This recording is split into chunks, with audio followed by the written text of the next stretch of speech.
4 personnes, dont un ancien eurodéputé, ont été arrêtées vendredi à Bruxelles dans le cadre d'une enquête menée par un juge financier belge sur des soupçons de corruption au sein du Parlement européen. Depuis plusieurs mois, les enquêteurs soupçonnent un pays du Golfe d'influencer les décisions économiques et politiques du Parlement en versant des sommes d'argent ou des cadeaux importants. Il s'agirait, selon une source proche du dossier contactée par l'AFP, du Qatar. Parmi les 4 interpellés figure l'ancien eurodéputé socialiste italien Pier Antonio Panzeri, ainsi qu'un assistant parlementaire attaché au groupe socialiste et démocrate, qui est le compagnon d'Eva Kaili, eurodéputée grecque actuellement vice-présidente du Parlement européen. Elle a également été interpellée vendredi soir pour être auditionnée. Dans le cadre des 16 perquisitions menées ce vendredi, les policiers ont mis la main sur des ordinateurs et des téléphones qui seront analysés, ainsi que sur 600 000 € en liquide.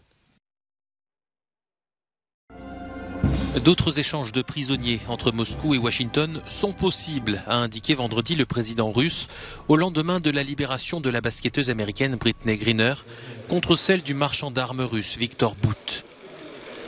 Vladimir Poutine était interrogé en marge d'un sommet eurasiatique au Kirghizstan. D'autres échanges sont-ils possibles? Oui, tout est possible. C'est le résultat des négociations et de la recherche de compromis. Dans ce cas, des compromis ont été trouvés et nous ne refusons pas de poursuivre ce travail à l'avenir. Vladimir Poutine laisse donc la porte ouverte à la coopération avec Washington au niveau des échanges de détenus, mais il adresse aussi un message troublant sur l'usage de l'arme atomique. Dès que nos systèmes d'alerte reçoivent un signal d'attaque de missiles, des centaines de nos missiles sont lancés immédiatement et il est impossible de les arrêter. Mais ils ne seront utilisés qu'en représailles. Cela signifie que les têtes des missiles ennemis toucheront le territoire de la Fédération de Russie, c'est inévitable. Mais l'ennemi, lui, sera anéanti, car il est impossible d'intercepter des centaines de missiles. Et c'est bien sûr un élément de dissuasion sérieux.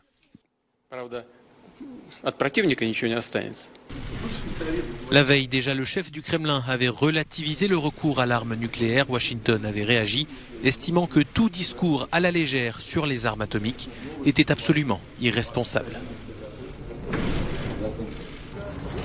L'Espagne, le Portugal et la France lancent ce vendredi un ambitieux projet de pipeline d'hydrogène vert.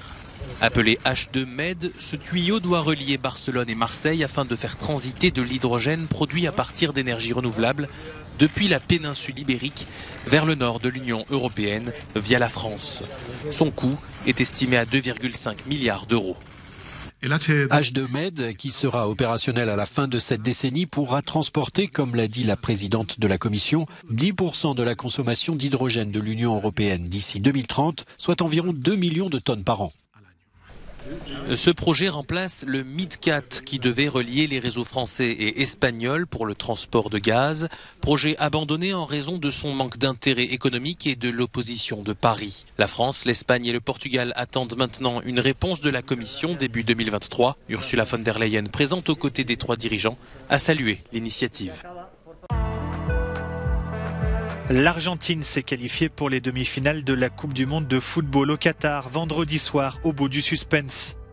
L'Albiceleste avait d'abord pensé avoir fait le plus dur en ouvrant le score par Nahuel Molina en première période, puis en doublant la mise sur un penalty de Lionel Messi au retour des vestiaires.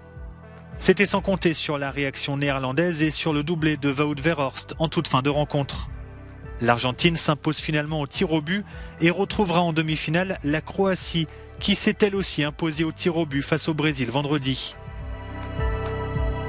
Sortie prématurée pour la Seleção, malgré l'ouverture du score de Neymar en prolongation. Les Croates, finalistes du dernier mondial, sont parvenus à égaliser à 3 minutes de la fin du match par Bruno Petkovic, avant donc de s'imposer au tir au but.